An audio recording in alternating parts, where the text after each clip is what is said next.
दोस्तों कैसे हैं आप सभी सभी अच्छा कर रहे होंगे। मैं बताऊं, मैं भी बहुत अच्छा हूँ। वीडियो अच्छा लगे तो CKD stock market news channel को सब्सक्राइब कर लेना, साथ ही बेल आइकन बटन को प्रेस कर देना। चलिए शुरू करते हैं।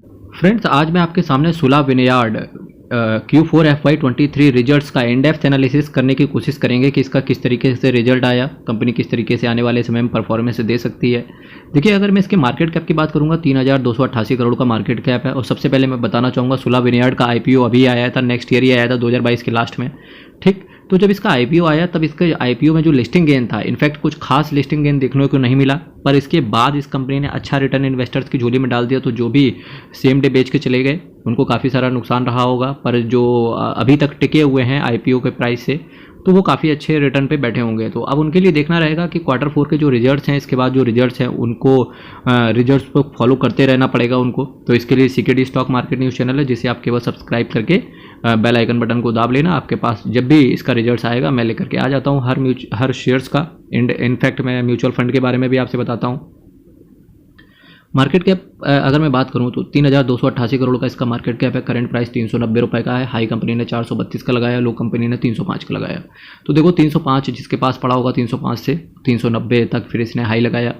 तो 390 तक जब हाई लगाया, इनफैक्ट ये 432 पर भी गया। अब जिसने 432 पे ले लिया उसका 390 प्राइस चल रहा है, उसके लिए नुकसान है थोड़ा सा।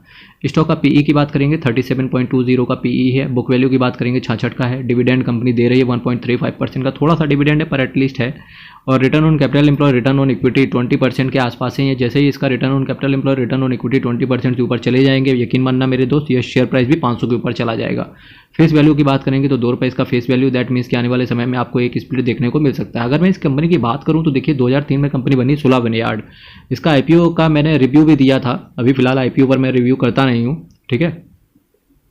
तो अब मैं बात करूं तो सुला विनयार्ड की अगर मैं बात करूं तो इनके पास जो अंगूर की जो खेती होती है ना, तो उसके लीज के कॉन्ट्रैक्ट भी हैं, काफ़ी बड़े कॉन्ट्रैक्ट हैं इनके पास। सुला vineyard limited India largest wine producer है, ठीक है। इसके साथ साथ company also distributes wine. Actually wine का ही बिजनेस है, और वाइन जिस नाम से आती है, आपने सुना होगा मदिरा, रासा, दिंदोरी, ये सारे इनके फेवरेट ब्रांड है। दिया विद इट्स फ्लैगशिप ब्रांड सुला, ठीक है। अभी आप कभी भी वाइन वगैरह लेना तो alcohol injurious to health, but फिर भी अल्कोहल वगैरह वाइन वगैरह लेना तो उस पर देखना सुला अगर ट्रैक मिलेगा। मैक्सिमम सुला विनयार्ड की ही लेते हो, क्योंकि इंडिया में एक टाइप से ना इसका मार्केट बहुत बड़ा मार्केट है इस कंपनी का, है ना। चलिए, आप कंपनी की बात करता हूँ पीयर कंपेटिटर से। पीयर कंपेटिटर से इसका कंपेयर करने की कोशिश करेंगे, क्योंकि जितना ज़्यादा पी, दैट मीन्स की उतनी महंगी कंपनी। यूनाइटेड स्पिरिट 48 का है, यूनाइटेड ब्रेवरीज 112 का है, बहुत महंगा है। रेडको खेतान 68 का है, सुला विनयार्ड 37 का है। अगर मैं ग्लोबल स्पिरिट को छोड़ दूं, यानी कि 18.5 का पी है ग्लोबल स्पिरिट का, तो सबसे कम इसका पी है 37.5 का। पर सोम डिस्टिलरीज का पी 22.5 का है, ठीक है। तो अब मैं ऑलमोस्ट अगर मैं बात करूं तो देखिए, वाइन इंडस्ट्री में बहुत बड़ा मार्केट है सुला विनयार्ड का। स्पेशली वाइन से ही क्यूरेटेड होता है ये कंपनी, सुला विनयार्ड जुड़ी हुई है। और 37.5 का पी है, वैल्यूएशन बहुत अच्छा है। अब मैं कुछ चीज़ें यहाँ से बात करना चाहूँगा कि वैल्यूएशन के हिसाब से अगर मैं बात करूँ तो देखिए, सुला विनयार्ड एक ऐसी कंपनी है, काफ़ी सारे म्यूचुअल फंड हाउसेस ने इस कंपनी के अंदर खरीदारी करी है। यही रीज़न है कि जब म्यूचुअल फंड हाउसेस खरीद रहे थे तो 305 से इसका शेयर प्राइस 432 गया। अभी फिलहाल किसने बेचा होगा, पब्लिक निकलते हुए देखने की कोशिश कर रही होगी, ठीक है। तो इस वजह से म्यूचुअल फंड हाउसेस 100-200% के रिटर्न पे नहीं निकलते होंगे, उन्होंने कुछ देख कर ही इन्वेस्ट किया होगा। मेरा मानना है उन्होंने कुछ चीज़ें देखी होंगी, जैसे कि एक जो वाइन इंडस्ट्री है उसमें कंपनी का अच्छा खासा मार्केट कैप है, प्लस कंपनी का वैल्यूएशन अच्छा है। इसी वजह से उन्होंने शेयर खरीदने की चेष्टा बनाई होगी। बहुत बड़े बड़े म्यूचुअल फंड हाउसेस के पास है। अब मैं पर्टिकुलरली आपको म्यूचुअल फंड हाउसेस के नाम तो नहीं बताऊंगा, पर आप एक काम कर सकते हैं, 3:45 पे मेरा एक वीडियो आता है, हर रोज़ आता है, तो आप उस वीडियो को फॉलो कीजिएगा 3:45 पे। वहाँ पे हर रोज़ मैं एक म्यूचुअल फंड का इन डेप्थ एनालिसिस करता हूँ, तो देखते रहिएगा कि किस म्यूचुअल फंड के पास सुला विनयार्ड है, ठीक है। मैं आपको यकीन दिलाता हूँ कि वो वीडियो भी आ जाएगा जिसके पास सुला विनयार्ड है। ऑलरेडी पड़े हुए हैं बहुत सारे, प्लेलिस्ट को फॉलो कीजिए, सब पता चल जाएगा। अगर मैं इसके सेल्स की बात करूं जो कि मार्च 2023 में सेल्स कंपनी की आ चुकी है, 116 करोड़, 180 करोड़ और उसके बाद 110 करोड़। तो देखिए, 97 करोड़ से आज 110 करोड़ का सेल है। यानी कि अगर मैं दिसंबर क्वार्टर से अभी तक की बात करूं तो इसका सेल गिर चुका है मार्च 2023 में। खर्चा भी हालांकि कंपनी का गिर गया, 118 करोड़ से 79 करोड़ ही रह गया। नेट प्रॉफिट की अगर मैं बात करूंगा तो 39 करोड़ से केवल 17 करोड़ का नेट प्रॉफिट रह गया। वहीं EPS भी कंपनी का 4 से 1 हो गया। तो थोड़ा सा जो नए शेयर होल्डर्स हैं, अगर उनको मैं बात करूंगा जो नए शेयर होल्डर थे तो डेफिनेटली ऐसी कंपनी में अभी थोड़ा सा प्रेशर, अभी थोड़ा करेक्ट हो जाने तो 305 के आसपास ही मिल जाए, ज़्यादा बेहतरीन रहेगा। पर जो शेयर होल्डर्स ऑलरेडी बने हुए, जिन्होंने 305 से ही शेयर खरीद कर रखा हुआ है, वो शेयर मेरे ख्याल से उनको तो फ़र्क ही नहीं पड़ रहा होगा कि शेयर कितना गिर रहा है, तो डेफिनेटली उनके लिए एक एक्यूमुलेशन वाला पीरियड हो सकता है। फिर भी किसी भी म्यूचुअल फंड हो, किसी भी शेयर्स में इन्वेस्ट करने से पहले अपने फाइनेंशियल एडवाइजर से जरूर संपर्क कर लेना, क्योंकि रिस्क आपको लेना होता है इस वजह से।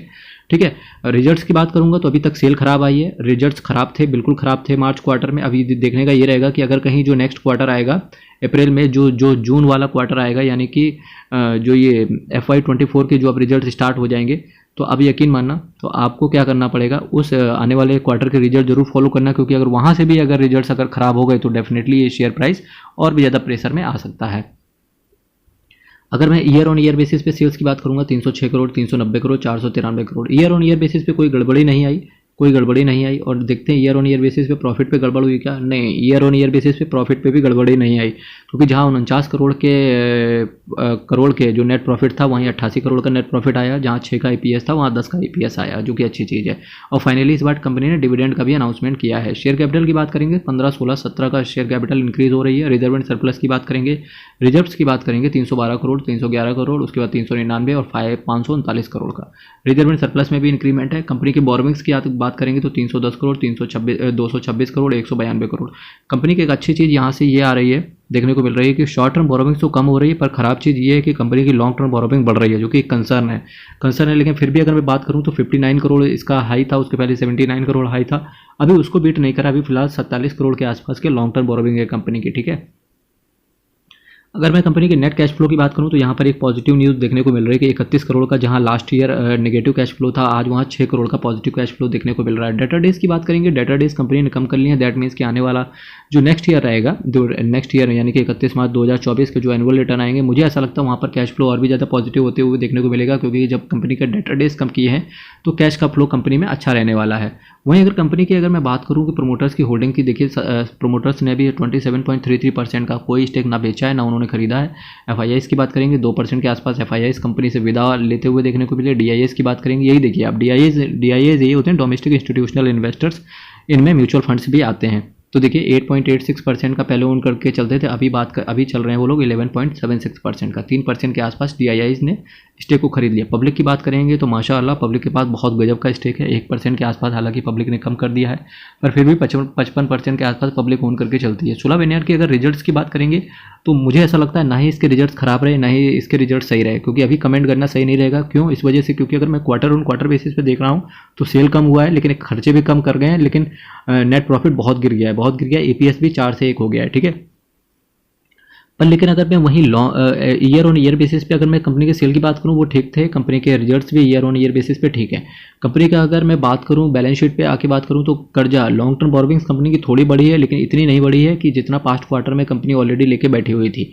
ठीक, अगर मैं कंपनी के कैश फ्लो की बात करूंगा, कैश फ्लो कंपनी के अंदर पॉजिटिव है। वहीं अगर मैं कंपनी के अगर प्रोमोटर्स की होल्डिंग की बात करूंगा तो प्रोमोटर्स ने विश्वास जताया है, जितना ओन करके चलते थे उतना ही आज भी ओन करके चल रहे हैं।